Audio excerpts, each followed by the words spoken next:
I'm not going to let you get away with this. Senator Nelson, what you just said is not true. Everything that the congressman has just said is not true. Senate Smackdown. Senator Bill Nelson and Southwest Florida Congressman Connie Mack go at it tonight as they fight for your vote. Nelson, the Democrat, Mack, the Republican, tangled over everything from your taxes to the definition of rape to who's doing a better job of showing up to vote for you. Why don't you explain how you don't show up to work?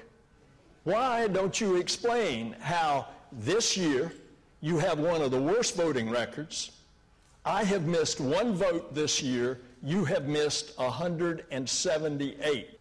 I've got a 94% voting record. You've got a 92% voting record.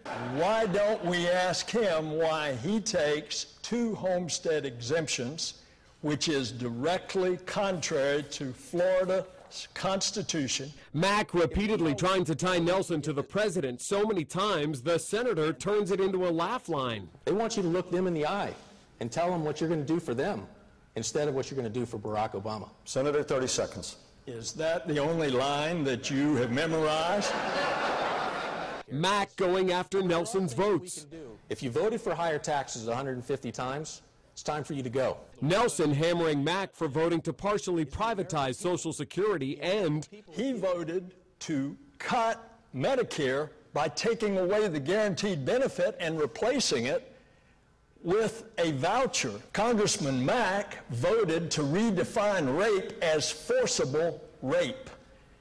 So I think it's pretty clear where he is standing on women's issues. Mack countering he supports domestic violence legislation while promising to cut spending. We don't need to continue to fund Amtrak. I think PBS is something else we can look at cutting. But Nelson accusing Mack of hypocrisy on spending. He rails against the stimulus bill. He didn't tell you that he wrote a letter to the Department of Transportation in order to get $29 million of stimulus in his congressional district.